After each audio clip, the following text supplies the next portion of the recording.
आज चोरी केली खरे, आज चोरी गेले खरे.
पहाते गवळणी तवते पालथे दुधाणी, म्हणती नंदाची या पोरे, म्हणती नंदाची या पोरे, आजी चोरी केली खरे, तया विनहे नासी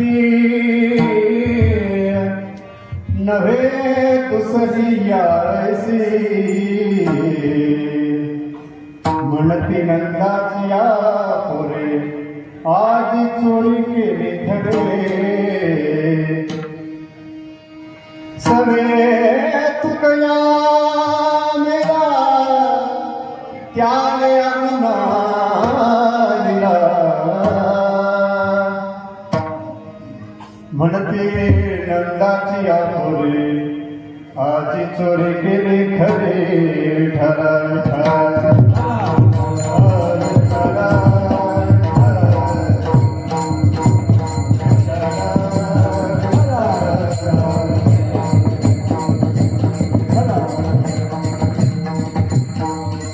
समचरण सरोजं सान्द्रनीलाम्बुदं, जगन्निहित पाणि मण्डनं मण्डना, तरुण तुलसीमाला कन्दरं कञ्जनेत्रं, सदैव धवलहासं श्रीविठ्ठलं चिन्तयामि. वसुदेव सुतं देवं कंसचाणूरमर्दनं,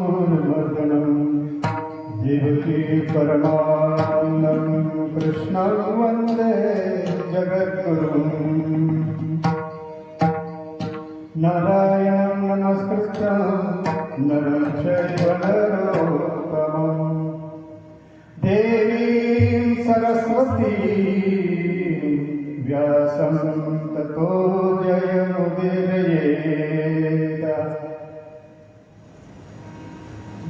महायोगपीठे तटे भीमरथा, वरं पुण्डरीकाय दातु मुनीन्द्रैः, समागततिष्ठन्तं आनन्दकन्दम्, परब्रह्मलिङ्गं भज पाण्डुरङ्गम्.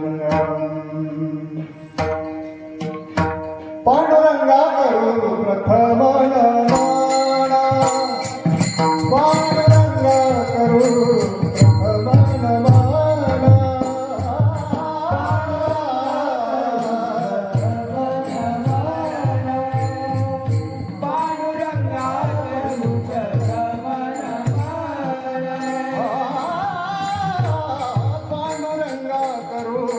प्रथम नमन पांडुरंगा करू प्रथम नमन पांडुरंगा करू प्रथम नमन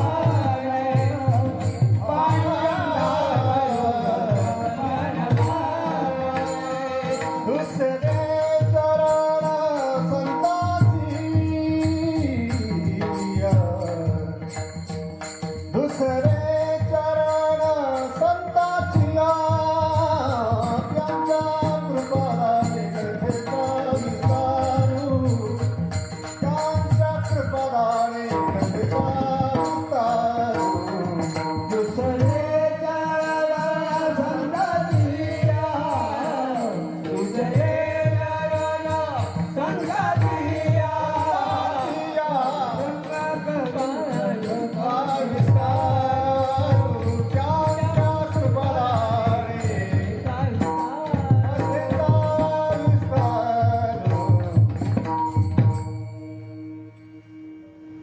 पहाटे गवळणी तवती पालथी दुधाणी म्हणती नंदाची या पुढे आजी चोरी केली खरे तयावी नव्हे नाशी नव्हे दुसरी ऐसी म्हणती नंदाची या पुढे आजी चोरी केली खरे सवी तुकया त्याने अगुणानीला म्हणती नंदाची या पुढे आजी चोरी केली खरे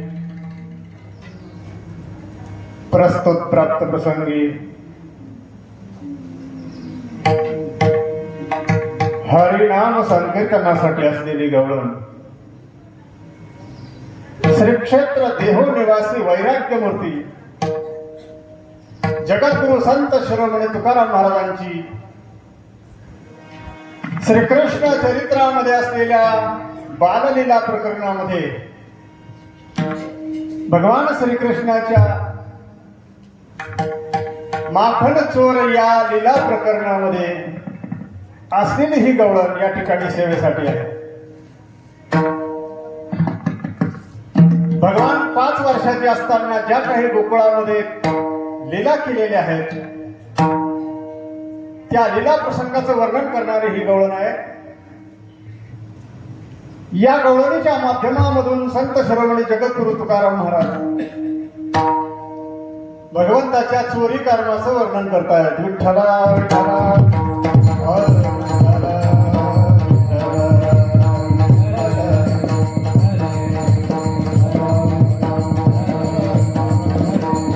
हो या ठिकाणी प्राप्त प्रसंग असा आहे. ब्रह्मलीन परमपूज्य सद्गुरुदेव गंगानंदगिरी महाराज 23व्या पुण्यस्मरणार्थ चालू असलेल्या अखंड हरिनाम सप्ताह शिवपुराण महाकथा सांगता प्रसंगी काल्याच्या माध्यमामधून येत असलेला हा विचार या ठिकाणी गवळणीच्या रूपाने आपला समोर आहे. 23 वर्षाचा कालखंड या ठिकाणी संपूर्ण झालेला आहे. काळाच्या ओघामध्ये अनेक प्रकारच्या घटना अनेक प्रकारच्या या ठिकाणी सृष्टीमध्ये बदल होत असतात.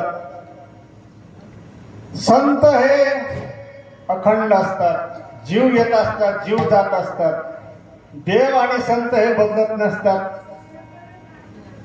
संत हे अदृश्य रूपाने असतात ज्याप्रमाणे देव हा अदृश्य रूपामध्ये असतो. देव दिसत नाही तसे संत दिसत नाहीये. परंतु संत आणि देव हे असतात अदृश्य रूपाने कार्य करत असतात. देवाचं आणि संताचं कार्य हे अखंड चालू आहे. देवाचं कार्य आणि संताचं कार्य हे दिसत नाहीये पण चालू आहे. आपल्याला समजत नाहीये पण प्रचिती रूपाने अनुभव रूपाने संत या ठिकाणी प्रकट असतात. ज्ञानाच्या रूपाने संताचा प्रकाश असतो आणि शक्तीच्या रूपाने देवाची शक्ती कार्य करत असते. म्हणून संत हे जगामधून म्हणून जात नसतात. संत हे या ठिकाणी अखंड असतात. देव या ठिकाणी असतो आणि संत आणि देव यांच्या माध्यमाने जीवाचं कल्याण होत असतं. सामान्य संसारी जनांना, सामान्य संसारामध्ये असलेल्या बद्ध लोकांच्या मोक्षाच्या मार्गासाठी संत हे कार्य करत असतात. आणि पृथ्वीवर अनुशासन रूपाने, कायदा रूपाने भगवान कार्य करत असतात. म्हणून संत अखंड आहेत, देव अखंड आहे. परंतु त्यांचं स्मरण आपण करत आहोत आणि त्या स्मरणाच्या माध्यमामधून 23 वर्षाचा कालखंड या ठिकाणी संपलेला आहे. आणि 23वे पुण्यस्मरण आपण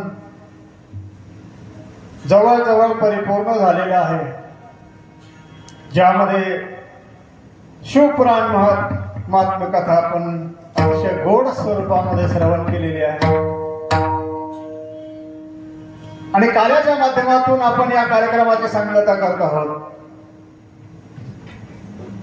की जेणेकरून या ठिकाणी केलेल्या कार्याची जी काही परिपूर्णता आहे, ही परिपूर्णता काल्याच्या माध्यमातून होत असते.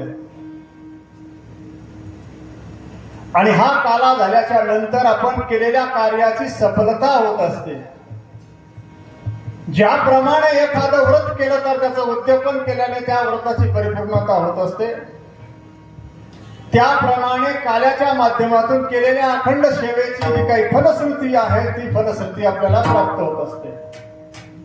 प्राप्त प्रसंग आपण जो काही पाहणार आहोत, गोकुळामध्ये भगवंताने केलेल्या चोरी कर्मलीलेचं वर्णन तुकाराम महाराज या अभंगाच्या गवळणीच्या माध्यमातून 4 चरणामधून करतात. विठ्ठला विठ्ठला विठ्ठला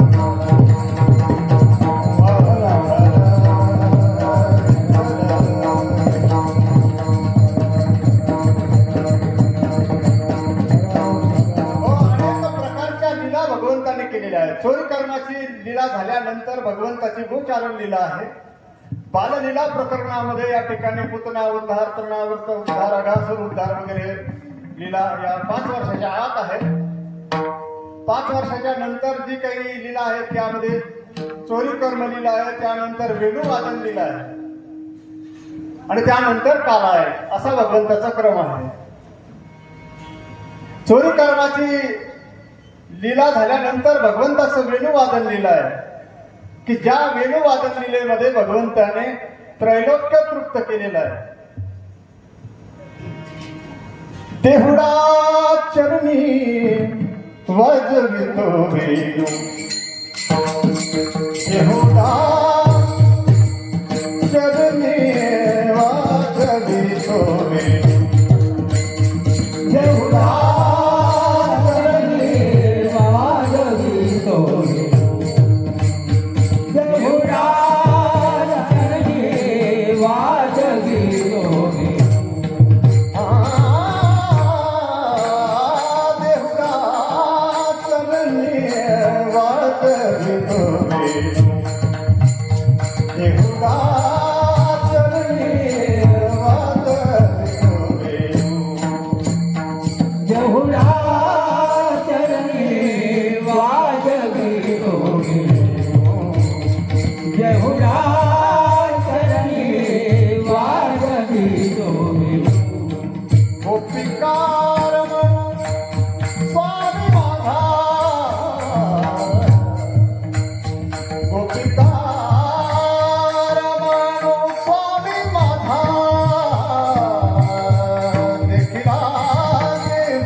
गवळणीचा जो विचार आपण पाहत आहोत,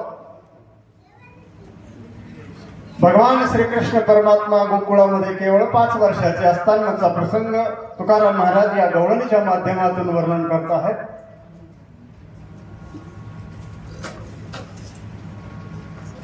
पाच वर्षाचे असताना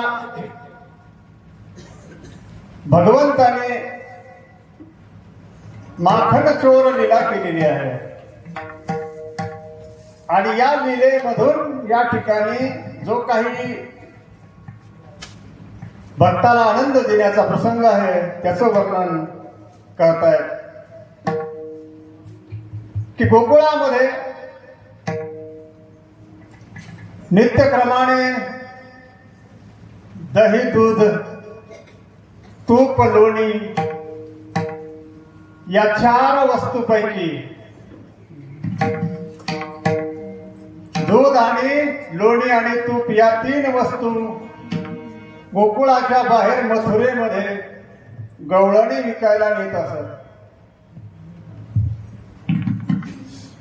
आणि त्या व्यवसायामधून थोडाफार जो काही हातभार प्रपंचाला प्राप्त होत असे, एकमेव गोकुळाचं जे काही उत्पन्न आहे ते गायीच्या पंचगव्याच्या आधारावर, गायीच्या उत्पन्नाच्या आधारावर प्रपंच चालत असे आणि मग त्या माध्यमातून हा व्यवसाय गोकुळामध्ये चालत असे. तूप साचलं, तूप विकायला न्यायचं, कच्चं लोणी मथुरेला विकायला न्यायचं, दूध न्यायचं, ताकही न्यायचं. गोकुळातला महिला वर्ग अशा प्रकारे एकमेकाचे माठ एकमेकाच्या 1-2 माठ बरोबर घेऊन आणि विकायला नेत असत. घट डोईवरे घट कमरे घट डोईवरे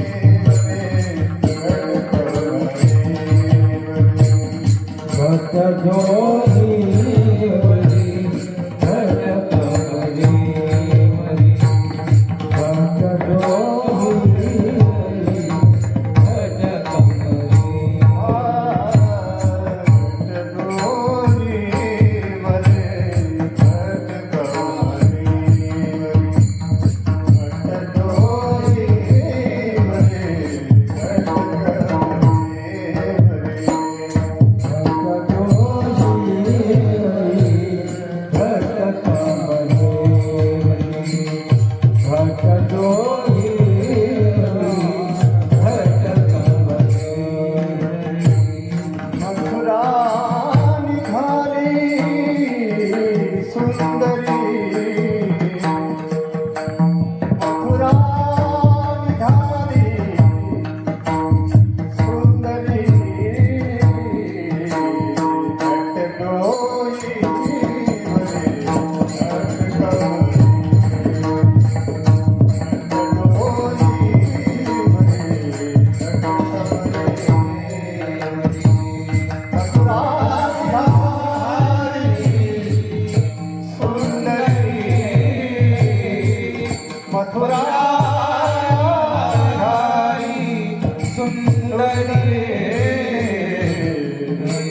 घट डोईवरे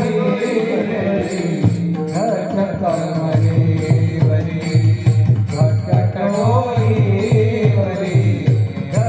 कमरे याप्रमाणे बाजाराला जाणाऱ्या गवळणी गोकुळामध्ये एकमेकीच्या सल्ल्याने जात असत आणि मग असा त्यांचा क्रम असे, उन्हाळा असो, पावसाळा असो, हिवाळा असो, प्रपंच करता 2 पैसा करता हा व्यवसाय त्यांना करावा लागत असे. आणि मग हा व्यवसाय चालू असताना गोकुळामध्ये 2 गवळणी ज्यांची अत्यंत मैत्री, एकीचं नाव लक्ष्मी आहे, एकीचं नाव यमुना आहे आणि या दोन्ही गवळणी संगमंग नेहमी मथुरेच्या बाजाराला जात असतात आणि बऱ्याच काळ झाल्यानंतर एक असे प्रसंग घडला. या लक्ष्मी नावाच्या गवळणीने काय केलं, रोजच्या व्यवसायामधून तूप काढून काढून काढून एक मोहरा 5-6 किलो तुपाचा बाजूला तयार करून ठेवला. घरच्यांना चोरून आणि बाजूला तयार करून ठेवला. आणि यमुना तिच्या मैत्रिणीच्या घरी त्या ठिकाणी नेऊन ठेवला गुपचूपपणे. आणि मग तिला सांगितलं की यमी, उद्या बाजारला जाण्याच्या वेळेला मी तुझ्या घरी येईन आणि हा एक घट घेऊन जाईल. तिने सांगितलं काही हरकत नाही. आणि मग आपण दोघी बाजारला जाऊ, बाकीच्या यायला पुढे जाऊ देऊ, बाकीच्या मध्ये मिसळायचं नाही. बाकीच्या मध्ये जर मिसळलो आपण तर भांडं फुटून आपलं, म्हणजे सगळ्याला माहिती होईल. दोघीच गुपचूपपणे जाऊ आणि दोघीच परत सुद्धा येऊ. बाकीच्या यायला पुढे जाऊ दे, त्याला सांगू नको. दोघीचा विचार ठरल्याच्या नंतर मग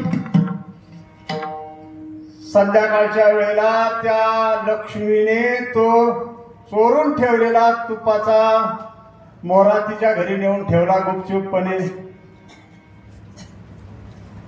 सायंकाळ झालेली आहे. सायंकाळ झाल्यानंतर गोकुळ सगळं शांत झालेलं आहे. हिच्या मनामध्ये विचार, आपण उद्या बाजाराला जाऊ आणि चोरून ठेवलेलं तूप विकून टाकू, त्यातून पैसे आले म्हणजे पायामध्ये पैंजण करू. नुपुरे वा,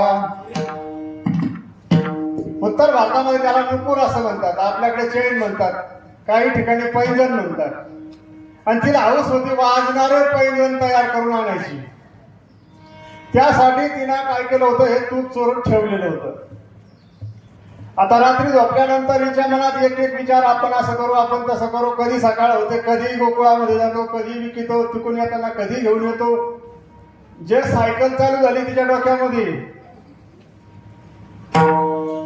12 वाजले 3 वाजले तरी झोपीचा पत्ता नाही. कधी दिवस निघण, कधी दिवस निघण, हिचा विचार चालूच. चैन करून आले म्हणजे लपून ठेवू.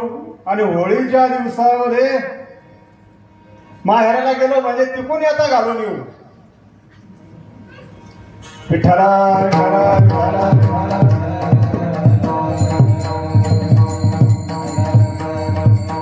हो, आणि म्हातारीला मोठ्या ठसक्यात उपाय माझ्या भावाने केली. आता हिला रात्रभर हा विचार चालू. आता हिनं ज्या वेळेला तो तुपाचा घट चोरून आणून ठेवला, त्याच वेळेला कृष्णाला कळालं, अंतर्ज्ञान आहे, सर्वज्ञात भगवान. कृष्णाने सांगितलंय, वाट्या बोबड्या निळ्या काळ्या सगळीकडे या. वास्तविक त्यांचे नाव होते मधुमंगल, बिल्वमंगल, नीलकंठ, सुबल. पण हे नाव कोण घेत होते? सगळे टोपण नाव. कान्हाला सुद्धा कान्हा हे म्हणत होते, सगळे कान्हा म्हणत होते. त्यांनी सांगितलं, काय कान्हा कसं करता बोललं, काय? अरे म्हणे आपल्याला चोरी करायची आहे आणि फार मोठं घबाड आहे म्हणे, गुपचूप ठेवेत. आणि ते दुसऱ्याच्या घरात आहे. त्यांनी सांगितलं काही हरकत नाही म्हणजे संध्याकाळ झाल्याबरोबर सगळे जमा व्हा. आणि जमा झालं म्हणजे मग सांगितलं. आणि या सुंब्याच्या घराजवळ ती गवळण आहे. तुकाराम महाराज गोकुळामध्ये त्या अवतारात सुबल नावाचे गोपाळ होते.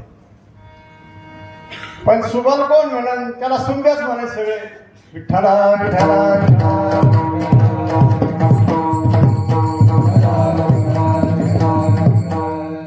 सुंब्याच्या घराजवळ सगळे या आणि मागच्या बाजूने या. त्याप्रमाणे रात्र झाल्याबरोबर सगळे आले. आल्यानंतर सांगितलं चला म्हणीमध्ये. यायला मध्ये येण्यासाठी काहीही प्रत्यवाय नव्हता. म्हणे यमुनेच्या घरात कसं जायचं? यमुना काकी आपल्याला जर पाहिलं तर फार चोपतील. यायला सांगितलं तुम्ही काही काळजी करू नका, फक्त डोळे झाका. आणि त्याप्रमाणे या सगळ्यांनी डोळे झाकले. उघडा डोळे बांधल्याबरोबर हे सगळे यमुना काकीच्या मागच्या घरात. मागच्या घरात म्हणे पहा रे, हे सगळं जे दिसतं ना याच्यामध्ये सगळं हिच आहे.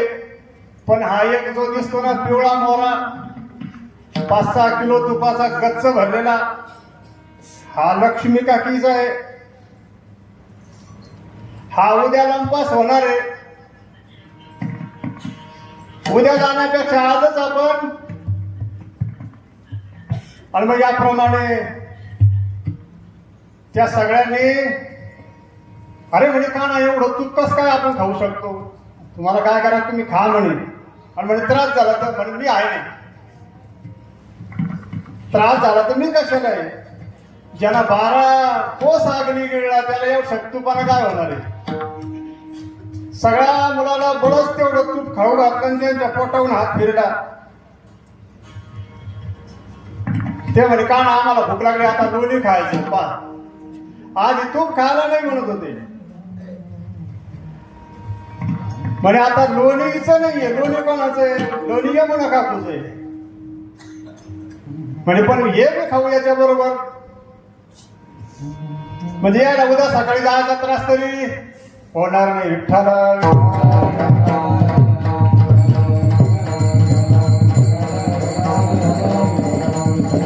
याप्रमाणे मग चुरा चुरा के माखन खाया. चुरा चुरा के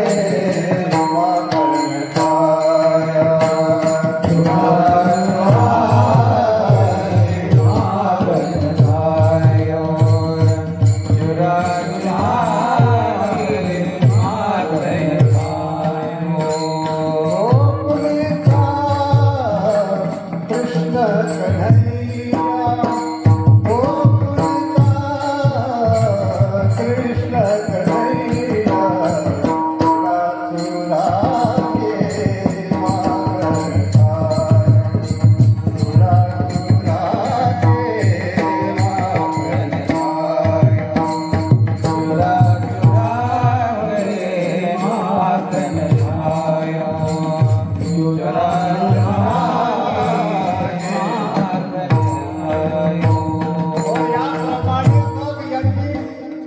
लोणी आणि तूप खाल्लं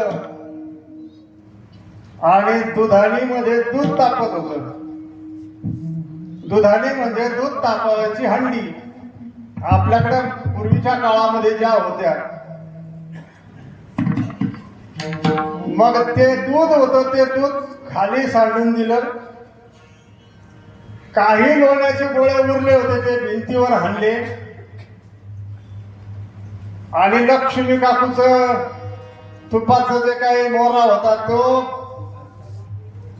पायाने चुरा करून सारे खापर केले घरामध्ये. कोणाच्या? यमुना काकूच्या घरामध्ये. सगळा धिंगाणा करून ठेवला. म्हणे आता डोळे झाका. झाकले डोळे. डोळे झाकल्याबरोबर उघडा डोळे म्हणल्याबरोबर पुन्हा बाहेर पळा. म्हणे आता सकाळपर्यंत कोणी कोणाला भेटू नका. याप्रमाणे यांचा कार्यक्रम झाल्याच्या नंतर मग उदय सूर्याचा झाला. सूर्योदय झाल्यानंतर गवळणी आता हिला कुठं काम होता? कधी दिवस निघण कधी यावरून सासून सांगितलं सगळे नित्य काम करून घे. आज बाजारला जायचंय, सगळे काम करायचे. त्याप्रमाणे तिने सडा संमार्जन करून पाणी आणून सगळे काम आवरून बाकीच्या वेळेला आहे तुम्हाला यायचं नाही का म्हणे? नाही म्हणे आम्हाला यायचं नाहीये, तुम्ही चला पुढे. बाकीच्या पुढे निघल्या 2-4 ह्या दोघी मागे थांबल्या. मागे थांबल्याच्या नंतर मग यमुना काकूला आवाज दिला, आवरलं का? चला म्हणे. हा चला म्हणे, चाल ये. दोघे घरात गेल्या आणि घरातून मागच्या घरात गेल्या. पाहतो तर मागच्या घरात सगळा सुगंधच, सारा इथून तिथून दिघाना. आणि मग हिचं तर खूपच कामातून गेलं. यमुना काकूचं सगळं व्यवस्थित असताना झालं कसं? आणि जी होती ही लक्ष्मी, ही म्हणे तोच काहीतरी केलं, तोच बाजूला नेऊन ठेवून तोच नाटक केलं. झाले तो विषय भांडणे सुरू. विठ्ठला विठ्ठला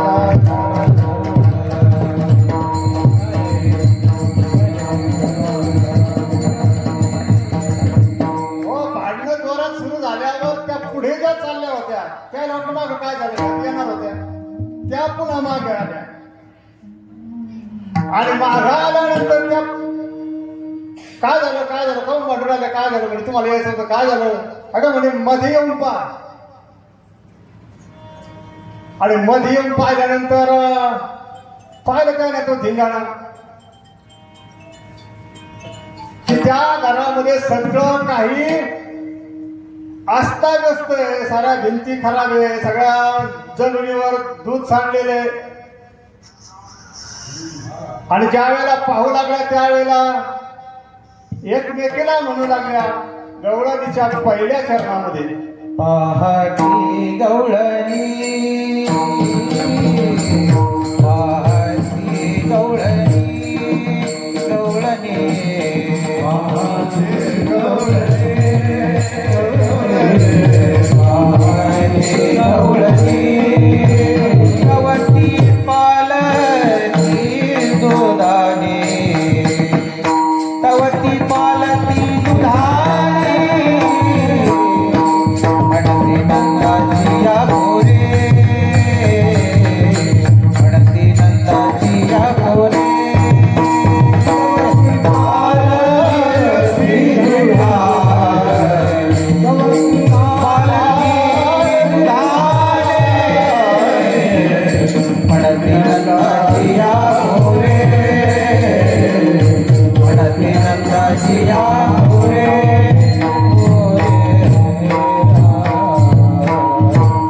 हो सगळ्या पाहू लागल्या. पाहिल्यानंतर पाहतात तर सगळं दूध सांडलेलं आहे, दुधाने पालथी झालेली आहे.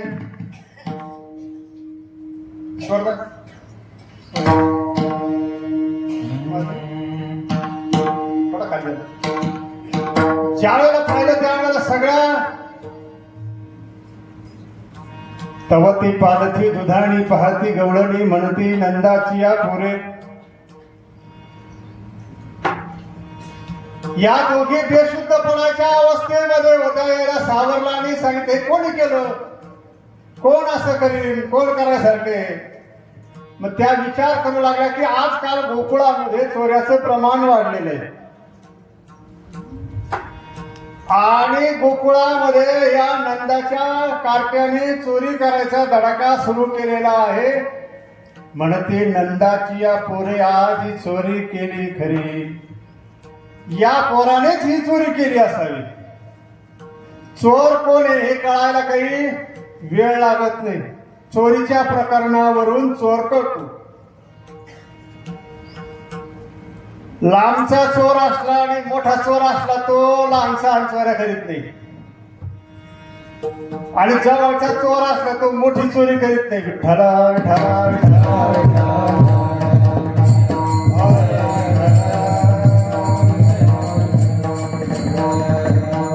चोरीच्या प्रकरणामध्ये चोर कोण आहे हे कळतं, चोरीच्या प्रकारावरून कळतं. आणि चोर हे असे असतात आणि चोरीचे प्रकारही वेगवेगळे असतात. ज्याला केवळ पैसे किंवा दागिने चोरायचे असले तो चोर कोणालाही हात लावित नाही, कोणालाही मारित नाही, बाकीचं कुठलंही नुकसान करीत नाही. ज्या चोराला खुन्नसपणानं चोरी करायची असते तो चोर काही वस्तू नेईन, काही नेणार नाही, पण घरातल्या सगळ्याला मारून बेदम केल्याशिवाय राहत नाही. चोरीचे प्रकार लक्षात घ्या. आणि एखादी जर सुपारी देऊन चोरी असते, ते पैशाला पाहत नाही, कायला पाहत नाही, ज्याला टपकायचं त्याला मारून टाकलं का निघून जातात. हे चोरीचे प्रकार. मग या ठिकाणी चोरी झाली तर गवळणी विचार करू लागल्या की चोर तर आपल्याला माहिती चोर काही लांबचा नाहीये. म्हणते नंदाची या पोरे आजी, हे त्या यशोदेच्या पोराचं काम आहे. केवळ 5 वर्षाचं कार्ट आहे, पण यांना गोकुळामधले सगळे लहान लहान पोरं जमा करून सगळ्यांना चोरीचा धडा शिकवलेला आहे.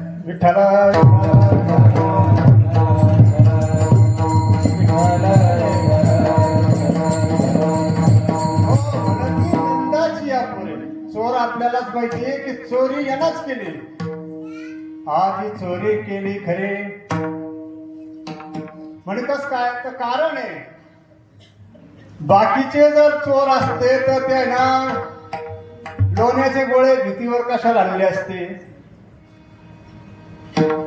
हिचं जे तुपाचा मोरा होता तो तुपाचा मोरा त्या ठिकाणी बाकीच्या चोरांनी फोडून कशाला टाकला असता.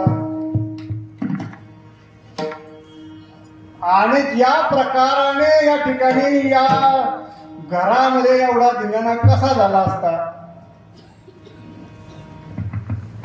बाकीच्या चोराने घराचा नाश केला नसता.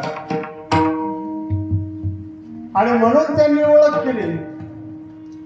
हा म्हणती नंदाची या पोरे, हा म्हणती नंदाची या पोरे, हा म्हणती नंदाची या पोरे, हा म्हणती नंदाची या पोरे, हा म्हणती नंदाची या पोरे, हा म्हणती नंदाची या पोरे, हा म्हणती नंदाची या पोरे, हा म्हणती नंदाची या पोरे. आज चोरी केली खरे, आज चोरी केली खरे, म्हणती नंदाची या पोरे, म्हणती नंदाची या पोरे. आजी चोरी केली खरे, चोरी केली खरे, म्हणती नंदाची या नंदाची या पोरे. दुसऱ्या चरणामध्ये सांगत आहेत तुकाराम महाराज. दुसऱ्या चरणात सांगत आहेत, म्हणती नंदाची या पोरे आजी चोरी केली खरी. आज ही चोरी केली ही या यशोदेच्या मुलानेच केली. आणि एकट्याने केली नाही, त्याला त्याच्या सवंगड्यासह केली. कारण हा जो प्रकार आहे हा प्रकार त्याचाच आहे. तिसऱ्या चरणामध्ये महाराज म्हणतात की चोरीचा प्रकार कसा आहे.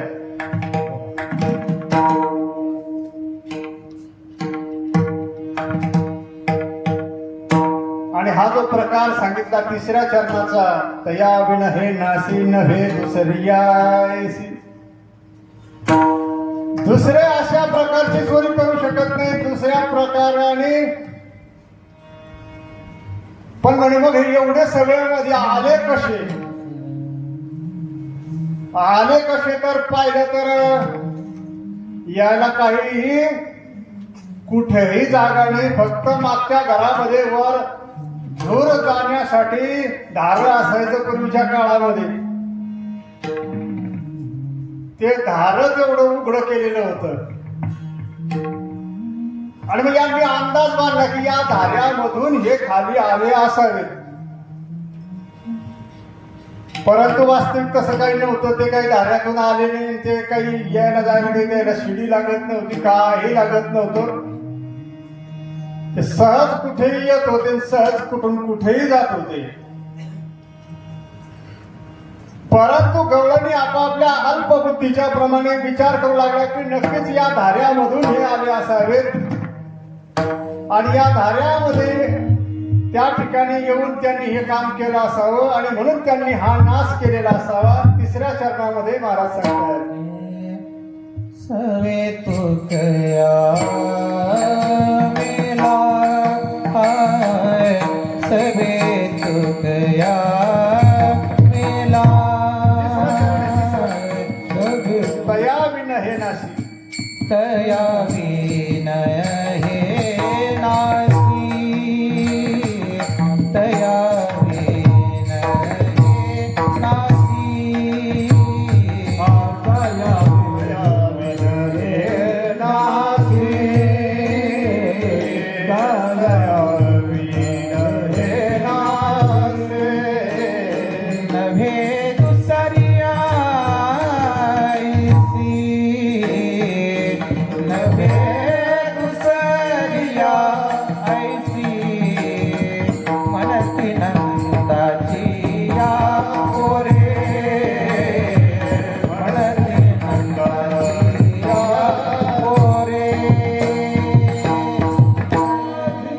तया विन हे नाशी. तया विन हे नाशी.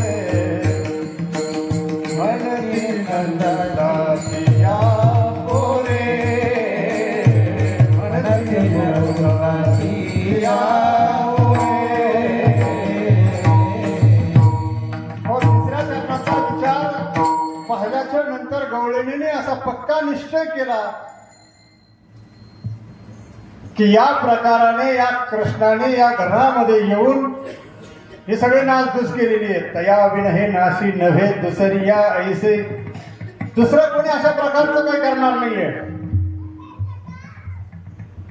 याप्रमाणे गवळाने विचार विनिमय करतायत आणि मग विचार केल्यानंतर सांगितलं की या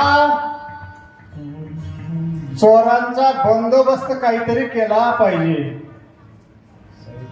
आणि या चोराचा काहीतरी शोध मी घेतला पाहिजे. दुसरी गोष्ट, जवळचा कोणीतरी चोराला सामील असल्याशिवाय चोऱ्या होत नसतात. विठ्ठला विठ्ठला विठ्ठला.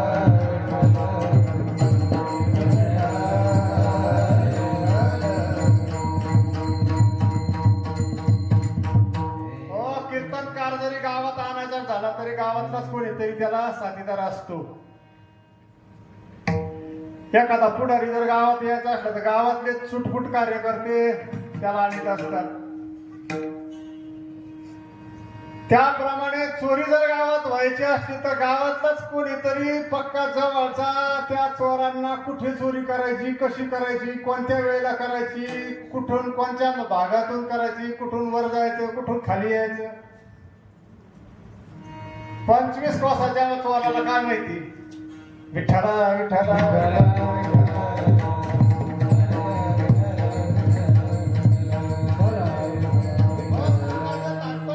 चोरी जरी करायची झाली तरी जिथं चोरी करायची त्या ठिकाणचा कोणीतरी एखादा त्या चोरांना सोबत असल्याशिवाय चोरी होत नाही हा निष्कर्ष आहे. आणि म्हणून मग ज्या वेळेला यांनी विचार केला की या ठिकाणी ही चोरी होण्यामागं काय कारण आहे, कोण असलं पाहिजे आणि आपल्या घराजवळ कोण आहे. मग असा ज्या वेळेला दोघीने विचार केला आपल्या घराजवळ कोण असेल, कोणाही चोरी केली, कोणा साथ दिली, मग यांनी संशय घेतला तुकाराम महाराजावर. कारण त्या सुंब्याचं घर आणि यमुना काकीचं घराला घर भिंत होती. मग यमुना काकी म्हणू लागल्या मी याला 2-3 वेळेला पाहिलंय, माझ्या घरामध्ये हात टोकून पाहत होता, मागे येऊन पाहत होता आणि मग यानंच हे काम केलं असावं आणि यानंच ही टोळी तयार केली आणि त्या यशोदेच्या कार्ट्याला सांगितलं आणि मग सर्वांनी मिळून या ठिकाणी या चोरीचं हे असलेलं काम केलं असलं पाहिजे. हे काम नक्की त्या सुंब्याचं झालं म्हणून त्या ठिकाणी ती गवळण त्या तुकाराम महाराजावर संशय घेऊ लागली. सभेत तुका या मेला त्याने या गुन्हा आणला म्हणती नंदाची या पोरी आधी चोरी केली खरे. आणि देवाला आकाराला आणलं असेल ते संतांनी आणलं. आला नावा रूपा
संशय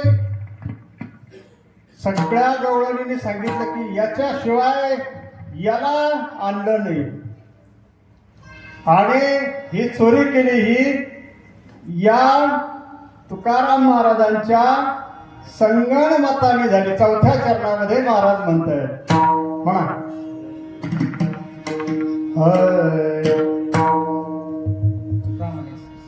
सवे तुकया मेला त्याने अगुणा आणला.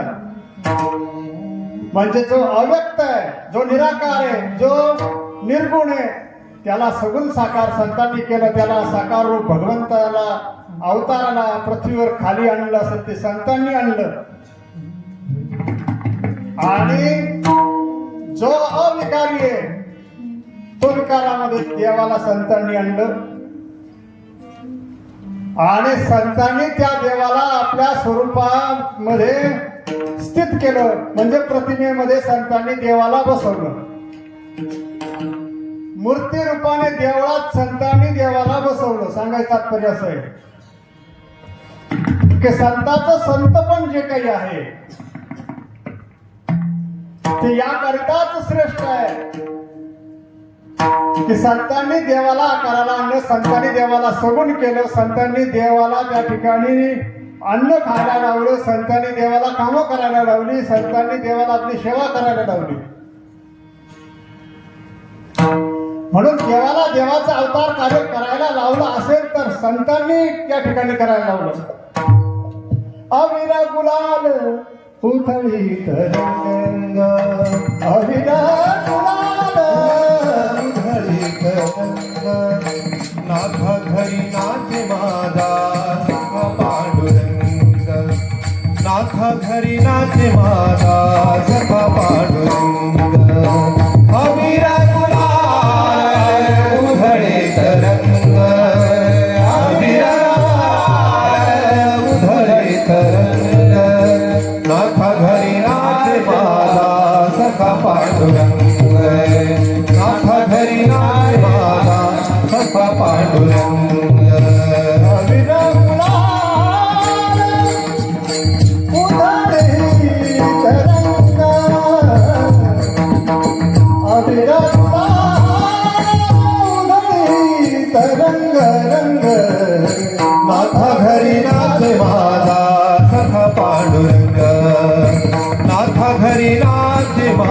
सखा पांडुरंग अबीर गुलाल उधळी तरंग अबीर गुलाल उधळी तरंग नाथा घरी नाथ माझा सखा पांडुरंग नाथा घरी नाथ माझा सखा पांडुरंग.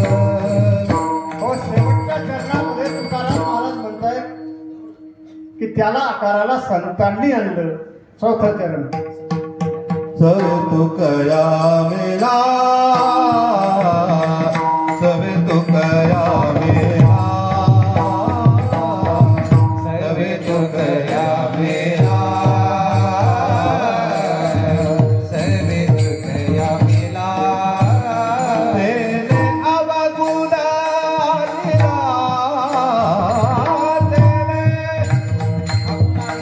अगुणा दिला तेने अगुण अनिला म्हणते नंदाची पुरे म्हणती नंदाची पुरे तेने अगुण अनिला तेने अगुण अनिला तेने अगुण अनिला म्हणते नंदाचे पुरे नंदाचे पुरे आजी तोरी केली खरे आजी तोरी केली खरे आज तोरी केली खरे आज तोरी केली खरे आजी आज तोरी केली खरे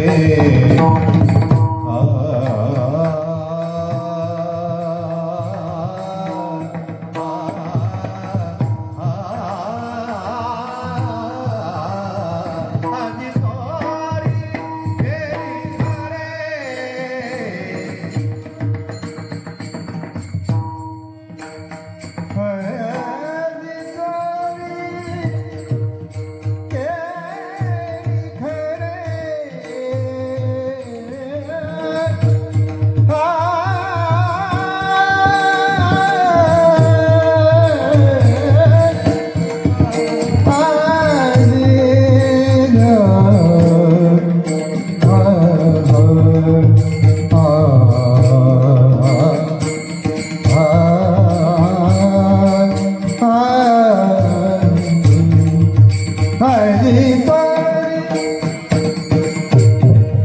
आज चोरी केली खरे आज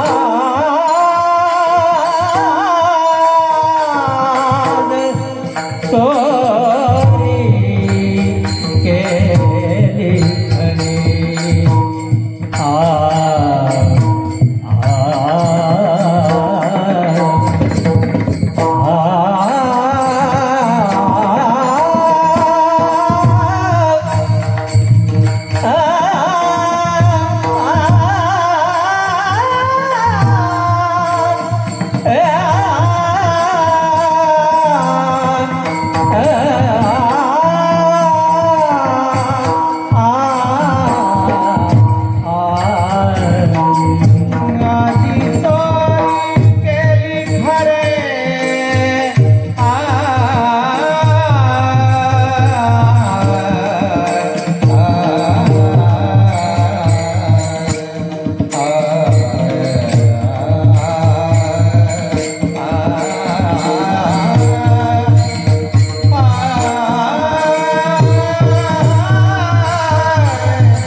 नंदाची आमोरे नंदाची आमोरे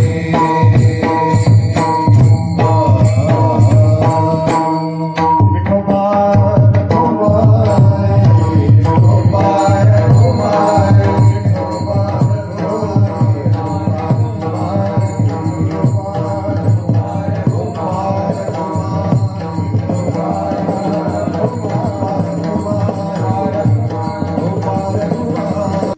हो झालेला प्रसंग आपण पाहतो.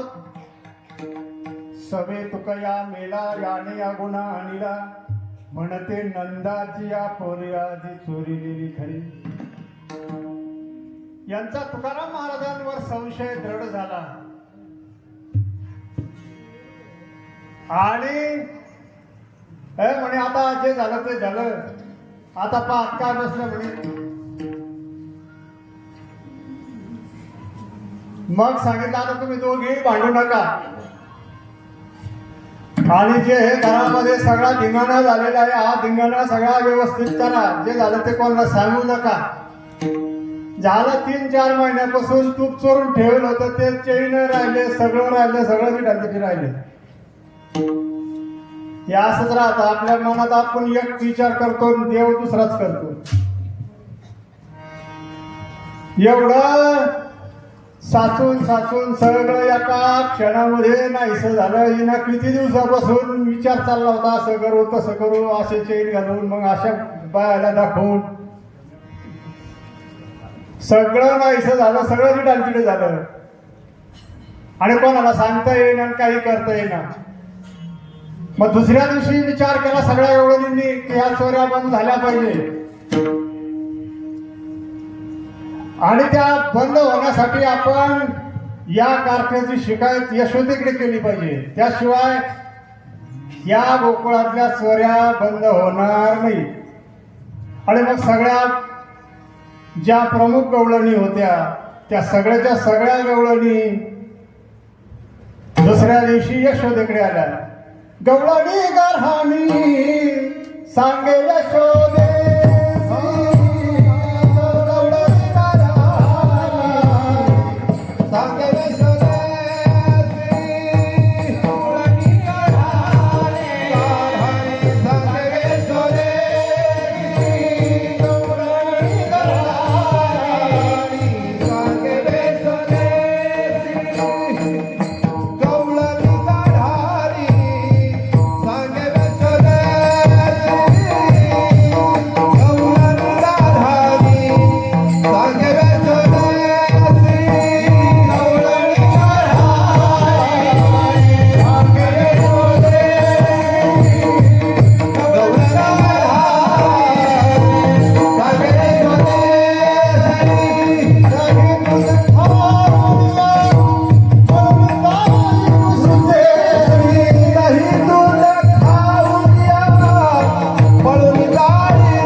सगळ्या दुसऱ्या दिवशी गेल्या. काल असं झालं, अशी चोरी झाली, तसं झालं.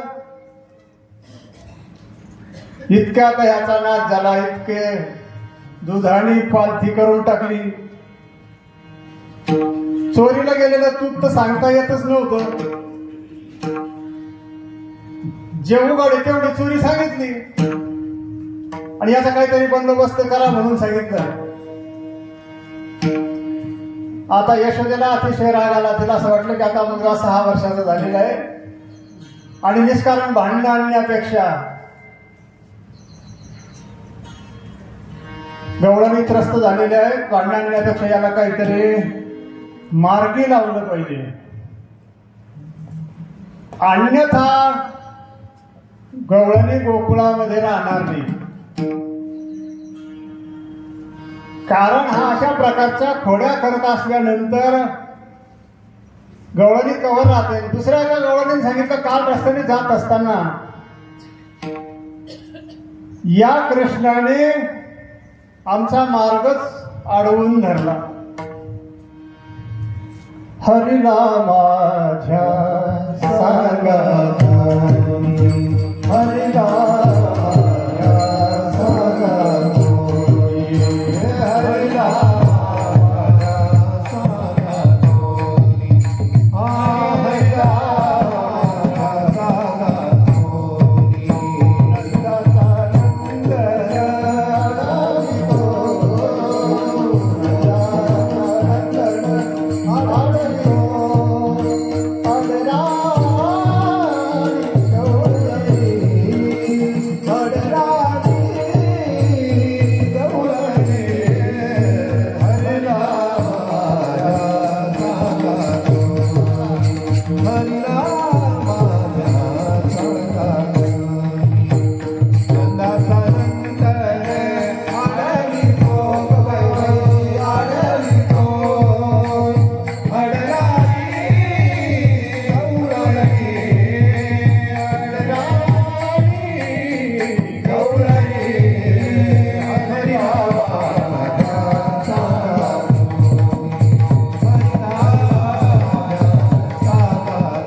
त्या गवळणी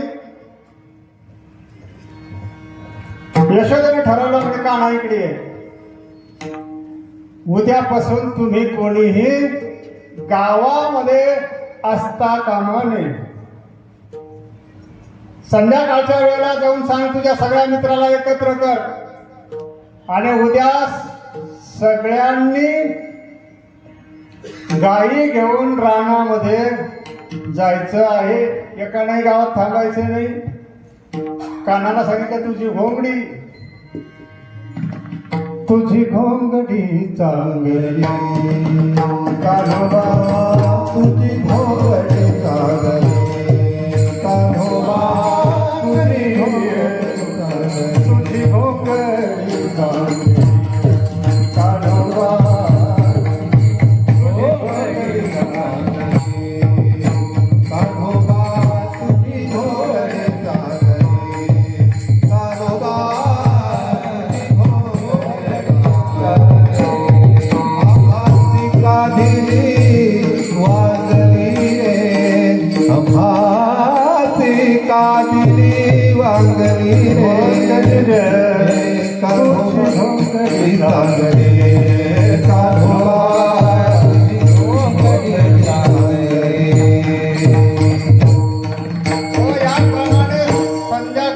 सकाळी घोंगडी दिली, काठी दिली, गाई सगळे गोपाळ.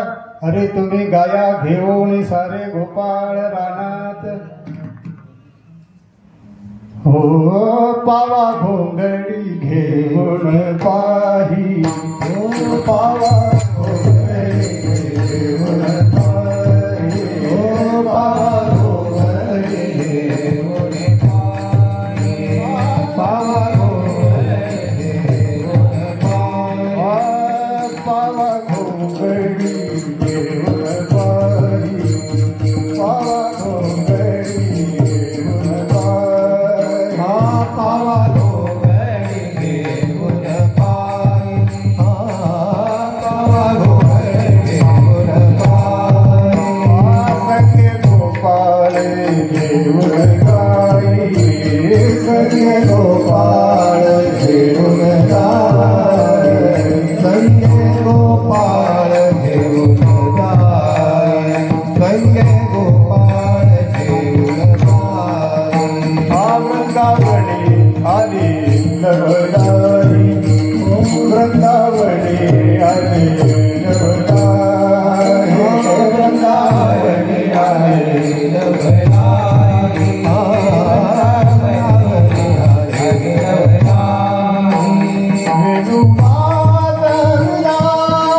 काठी घेऊन गाई घेऊन सगळे गोपाळ राहणार.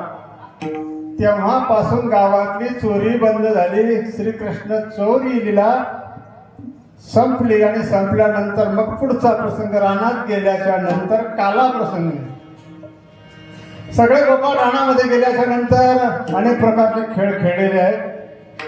खेळ खेळल्याच्या नंतर कालाचा प्रसंग आलेला आहे.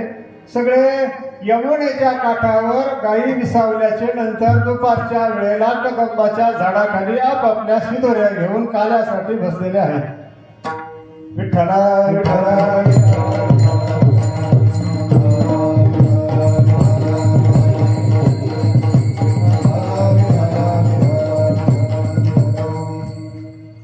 आणि बसल्यानंतर मग सगळ्यांनी त्या ठिकाणी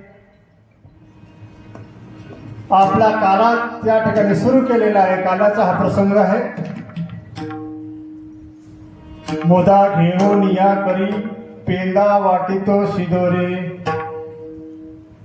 याप्रमाणे मग सगळ्याच्या शिदोऱ्या एकत्र केल्याच्या नंतर काला होत असतो.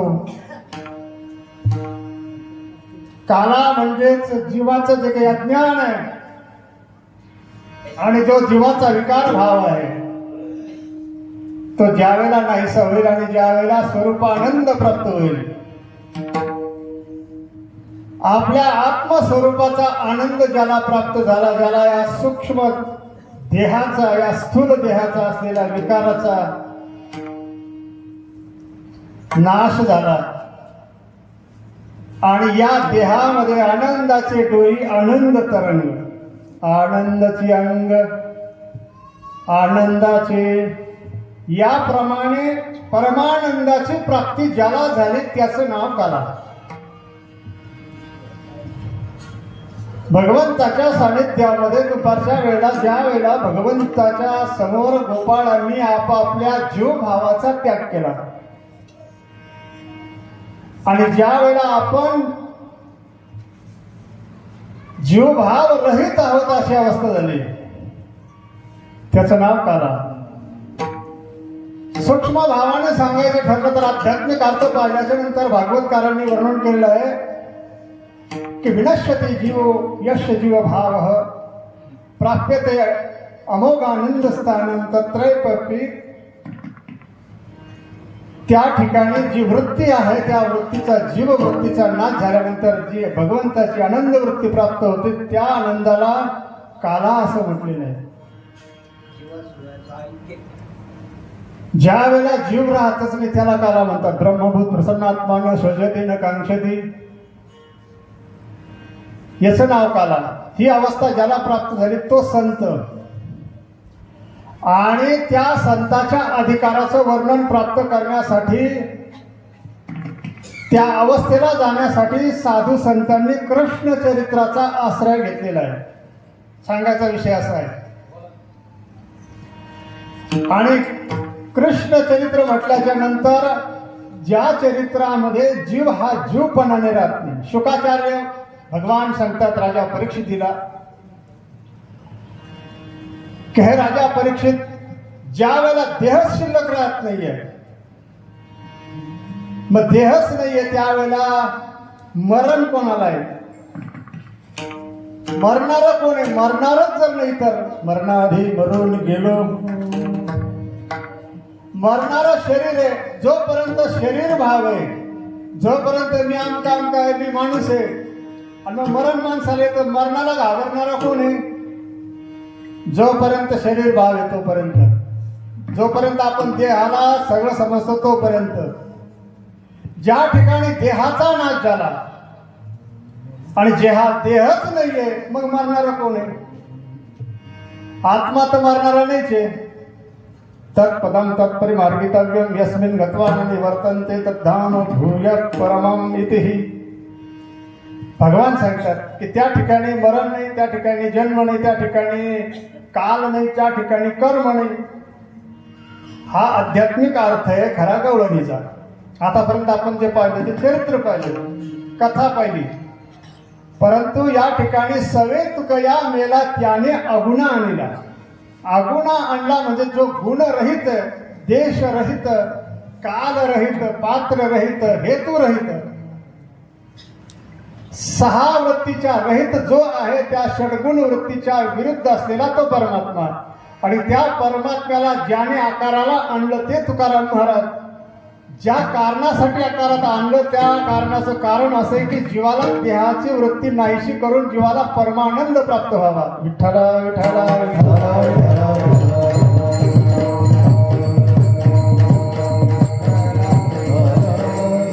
हो, देवाला संतांनी आकाराला का आणलं किंवा संत या जगात का उतरले?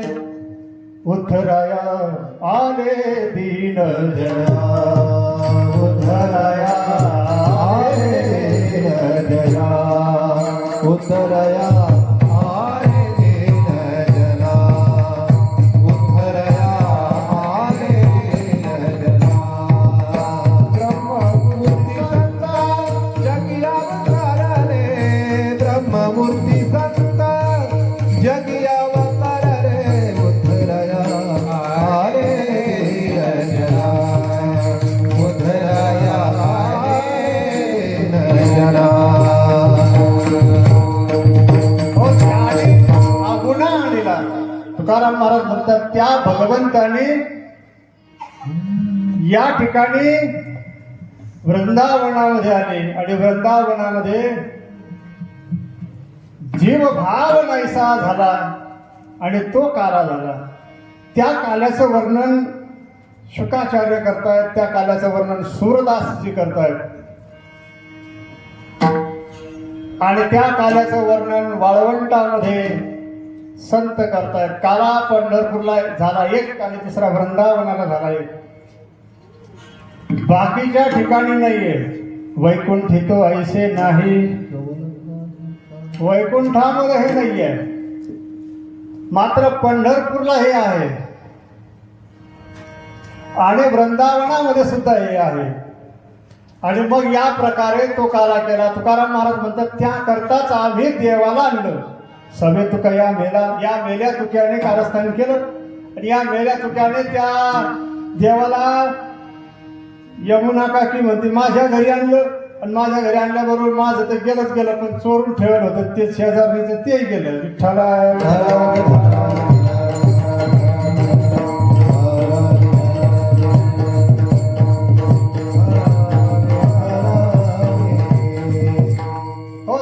भाव गेल्यानंतर, अध्यात्म पाहिल्यानंतर, देहभाव गेल्यानंतर विकाराला वेगळं मारावं लागत नाही. आलं लक्षात?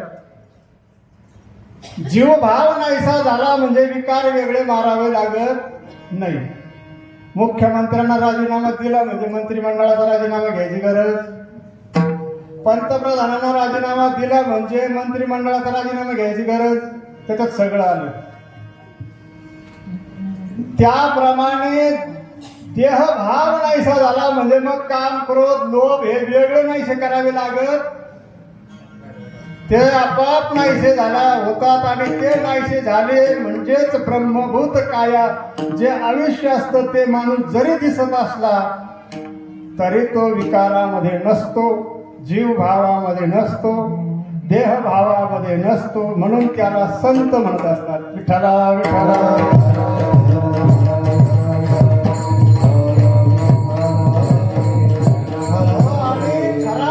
तो काला आहे.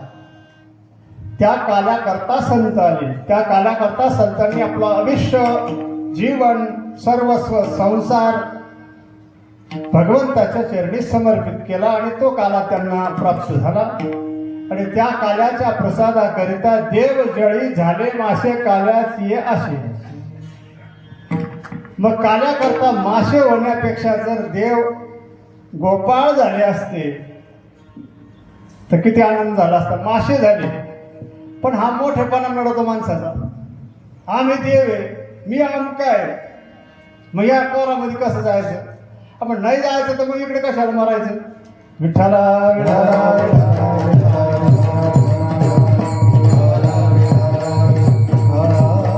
जर गोपाळ झाले असते मासे होण्याच्या ऐवजी देव जर गोपाळ झाले असते तर खेळू लागलो सुरकवाडी, खेळू लागलो सुरकवाडी, खेळू लागलो सुरकवाडी.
प्रसंग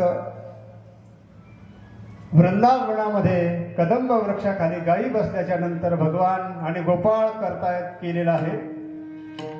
तो काला या ठिकाणी आपण 23व्या पुण्यस्मरणार्थ सद्गुरू गंगानंदगिरी महाराजांच्या अनुषंगाने या ठिकाणी करत आहोत. आणि गेलेले दिव्य जे काही अनुभूती आपल्या जवळ आहे त्याचा लाभ त्याचा आनंद आपण घेत आहोत, घेत राहणार आहोत. आता याप्रमाणे काल्याचा प्रसंग आणि काल्याचा प्रसंग झाल्यानंतर लगेच कार्यक्रमाची सांगता होईल. म्हणून गवळणीचा विचार आपण पाहत आहोत की संतांनी देवाला आकाराला आणलं, संतांनी देवाला सगुण केलं, संतांनी देवाला मानव धर्मामध्ये आणलं, संतांनी देवाला झोपवलं, संतांनी देवाला नैवेद्य खाऊ घातला, संतांनी देवाला त्या ठिकाणी देह धर्माला आणलं. सांगायचं तात्पर्य असं आहे. आणि म्हणून झालेला जो प्रसंग आपण पाहत आहोत की वृंदावनामध्ये जो काला झालेला आहे तो काला देव दुर्लभ आहे. काल्याची आशे देव जळी झाले मासे, पण देवांना तो प्राप्त झाला नाही. तो काला सहज प्राप्त फक्त भक्तांना झाला. सांगायचं तात्पर्य ज्याच्या अंतःकरणामध्ये भाव आहे, ज्याच्या अंतःकरणामध्ये भक्ती आहे त्याला तो काला प्राप्त आहे. ज्याच्या अंतःकरणात भक्ती नाही, ज्याच्या अंतःकरणात भाव नाही त्याला तो काला प्राप्त होत नाही आणि होणार नाही. हे ब्रीद वाक्य आहे. म्हणून झालेला आतापर्यंतचा प्रसंग आपण पाहतो. आणि या चोरी कर्माचं वर्णन तुकाराम महाराज या गवळणीच्या माध्यमातून करतायत. आणि केलेलं हे सगळं वर्णन सगळं श्रीमद भागवत महापुराणाच्या अनुषंगाने आहे. आणि मग याप्रमाणे तो काला गोकुळामध्ये झालेला आहे. सिंके लावी आले दुरी होतो तिघाचे निवरी, सिंके लावी आले दुरी होतो तिघाचे निवरी, तुम्ही भारे दोन्हीकडे मुख पसरून गडे, वाहती त्या धारा घ्या रे दोहीच्या कोपरा, तुम्ही भारे दोन्हीकडे मुख पसरून गडे, तुका म्हणे हाते तोका अधिक गुणे दिये का, तुम्ही भारे दोन्हीकडे मुख पसरून गडे. काल्याचा प्रसंग आपण पाहतो. याप्रमाणे सांगितलं गोपाळांना तुम्ही दोन्हीकडे व्हा